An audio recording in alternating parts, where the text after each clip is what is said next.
by this new law on sexual harassment, actually, and so things like sexual banter is not allowed, and it's not. Do you? I don't. Maybe I should have talked about it more, but yeah. So sexual banter is not allowed, and it's not. It doesn't need to be aimed at you. It can just be in the environment, and it's your perception of it. Oh. So yeah, that's the difference. And the employer is also responsible for behavior of third parties that come into the environment as well. So any delivery men, if a delivery man came in and a woman didn't like the way that that delivery man was talking to other people in the environment, then, you know, all of that is now law that she is, yeah, she, How do you prove that? Like, is it because, for example, I went to a site last week and there was still porn on the inside of the cabin. How is that? well, the employer is responsible for preventing sexual harassment by all reasonable means, or by all Okay. reasonable measures. So the onus is on the employer to Yeah.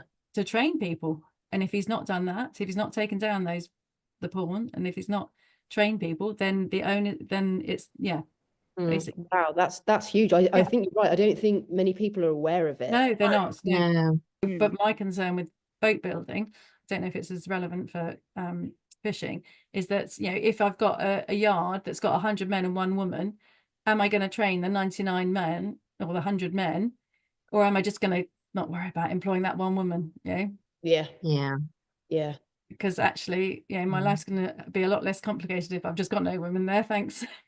Yeah. Yeah, I don't think that's tricky construction would be because stacking half the workforce every day. Like, it's still so inbred in the industry. Like the comments, I literally within 10 minutes of working on a site, they are directed at you. It can be really brutal. And I think I have no idea how that it has a massive impact, and it's good to know, but I think the word needs to be spread. And Yeah. it's like drugs and alcohol. You know, they say drugs and alcohol are banned in the construction industry, and if you know, and you'll get tested. I never got tested once on site, and I worked on massive projects. And I worked with guys. I had numerous real horrible situations where they'd had 15 pints the night before and would turn in and be driving an excavator, or they'd be on drugs, and it was really obvious. And so the sexual harassment and sexual comments, I think, on that list of is at the bottom where it's so important for women for it to be at the top. I'll be really interested, and I really hope it does make waves. Isn't it? I'm really interested in how these new HR rules are going to impact actually the real hiring statistics for how many women are employed. You hear it a lot when any new maternity protections are put in place, is that actually makes it harder to employ women when there's more protections for maternity. So it all feels a bit backwards sometimes. So I'd be interested to hear about this new sexual harassment law.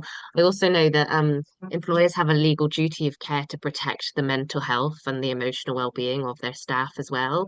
And so I heard from male hiring managers who were saying it's just a lot easier to protect men, even though we know that men suffer with mental illnesses and have a much higher suicide rate, that they don't talk about it. They don't have to deal with it. So they don't have to invest in the mental health, whereas women are more likely to talk about it and to make use of workplace well-being practices or benefits, and it costs them more money. So actually, are we really helping people, or are these just tokens that actually put women in a worse position that doesn't get them the job in the first place, let alone support them in the role and keep them there and let them thrive as well? So it'll be interesting to see what the data is actually telling us in a few years when these policies and these laws have had a chance to actually take an impact and make an impact, and hopefully for And the also, better, but it's a bit I think that concerning.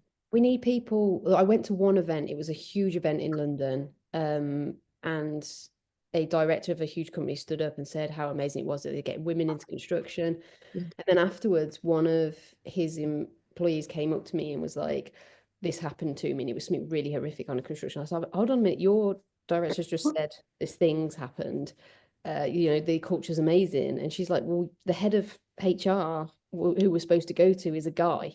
Like, we're not going to turn up to his office and be like, this happened. We're too embarrassed.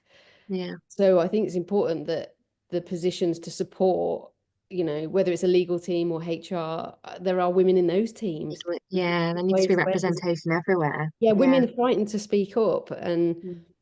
you know, it's got to be tackled at all levels, hasn't it, for it to really work as a system.